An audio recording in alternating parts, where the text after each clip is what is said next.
নমস্কার বন্ধুরা, আশা করি সবাই ভালো আছেন। এই যে তরকারিটা দেখছেন, এটা তো খুব সাধারণ একটা তরকারি বলে মনে হচ্ছে, আর এটা তাই সাধারণ একটা তরকারি, আলুর তরকারি। তো এই আলুর তরকারিটা একটু অন্যরকম। এই যে আলুটাকে আমি এইভাবে ছোটো ছোটো পিস করে কেটে নিয়েছি, আর সাথে নেব টমেটো। এই তরকারিটা যে আমি করব, এটা যারা একাদশী করে তাদের জন্য একদম উপযুক্ত একটা তরকারি, একদম তেল ছাড়া, বিনা তেলের আলুর তরকারি। আর এই যে আমি এখানে রক সল্ট নিলাম, যেহেতু এটা একাদশীর রান্না। দেখুন, আমি পাঁচফোড়ন নিয়ে নিলাম শুকনো কড়াইয়ে। আগে পাঁচফোড়নটাকে অল্প সেঁকে নেব।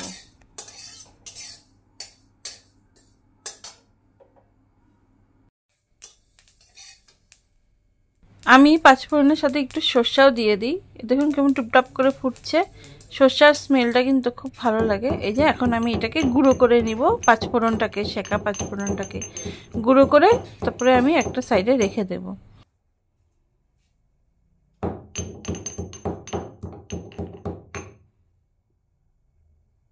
এখন কড়াইটাকে গরম করে নিব। কড়াইটা গরম করে আলুগুলো দিয়ে দিব কড়াইয়ের মধ্যে। কোনো কিন্তু তেল দিচ্ছি না আমি, তো এমনি এটাকে শুকনা এসে কড়াইয়ে এটাকে আমি নাড়বো।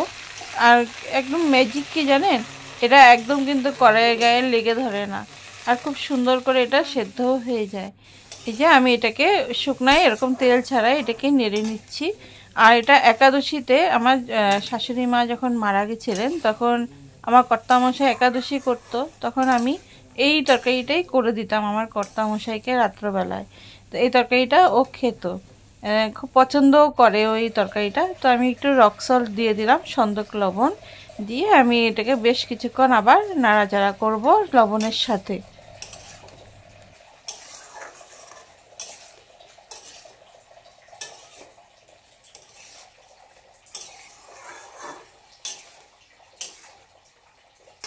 দেখুন বেশ কিছুক্ষণ নাড়াচাড়া করার পরে একটা আলুটা যখন কালারটা একটু চেঞ্জ হবে, তখন দিয়ে দিব তার মধ্যে আমি টমেটোগুলো যে কেটে রেখেছিলাম কুচি করে, এই টমেটোগুলো আমি দিয়ে দিব এখন।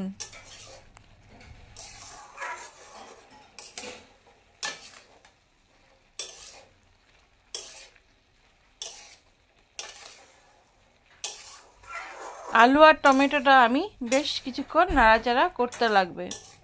এটাকে একটু সময় সাপেক্ষ ব্যাপার, একটু সময় ধরে আলুটাকে নাড়াচাড়া নাড়তে লাগবে কড়াইয়ের মধ্যে। এই দেখুন, এখন আলুটা কিন্তু কড়াইয়ের গায়ে লেগে ধরেছে, তখন বুঝতে হবে যে এখন জল দেওয়ার সময় হয়ে গেছে। এখন আমি পরিমাণ মতো এতে জল দিয়ে দিব তরকারির মধ্যে। একটুখানি জলটা একটু বেশি দেব, আর একটু জল দিতে লাগবে, দিয়ে আমি আবার এটাকে ফুটতে সময় দিব।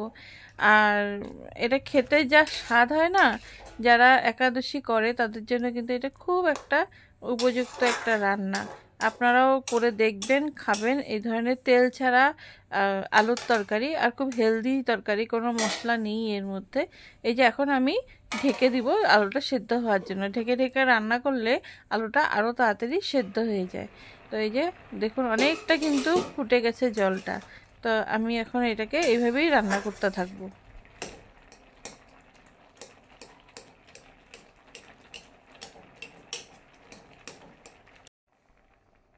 এরপরে 3-4টা কাঁচা লঙ্কা আমি এখানে দিয়ে দিলাম। একাদশীতে অনেকে আবার কাঁচা লঙ্কাটা খায় না কিন্তু, তো আমি একটু দিলাম আর কি, কাঁচা লঙ্কাটা একটু ফ্লেভারটা ভালো আসে এই জন্য। আর এই যে মশলাটা গুঁড়ো করে রেখেছিলাম, লাস্টে এই মশলাটাকে আমি এই তরকারির সাথে মিশিয়ে দেব। তারপরে যে একটা সেন্ট বেরোয়, সেই সেন্টের কিন্তু কোনো তুলনা নেই।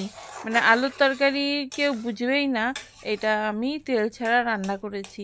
আর কেউ চাইলে না এখানে ঘিও দিতে পারেন একদম লাস্টে। তা আমি ঘিটা দেইনি, ঘিটা না দিলেও চলে, আর ঘিটা দিলেও একটা অন্যরকম টেস্ট হয়। আর ধনেপাতা যদি থেকে থাকে, ধনেপাতা অবশ্যই দেবেন। আমার কাছে ধনেপাতা ছিল না জন্য আমি ধনেপাতাটা দিতে পারিনি, কিন্তু খুব মিস করছিলাম ধনেপাতাকে। যে কাশ যদি ধনেপাতা থাকতো, তাহলে আলুর তরকারিটার ফ্লেভারটাই একটু অন্যরকম হতো। তা আমি না পরে আরও একটু জল অ্যাড করেছিলাম, এই জন্য একটু একটু ঝোল ঝোল করলে রান্নাটা খুব ভালো লাগে। একদম শুকনা করলে ভালো লাগে না, মানে এই তরকারিটাই তো শুধু খাওয়া।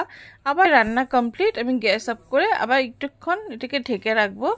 আর এই তরকারিটা আমার কেমন লাগলো, একাদশী স্পেশাল একটা তরকারি, আলুর তরকারি, আমাকে কমেন্টে অবশ্যই জানাবেন। যারা এখনও আমাকে সাবস্ক্রাইব করেননি, সাবস্ক্রাইব করে কিন্তু আমার পাশে থাকবেন, আমাকে এগিয়ে যেতে সাহায্য করবেন।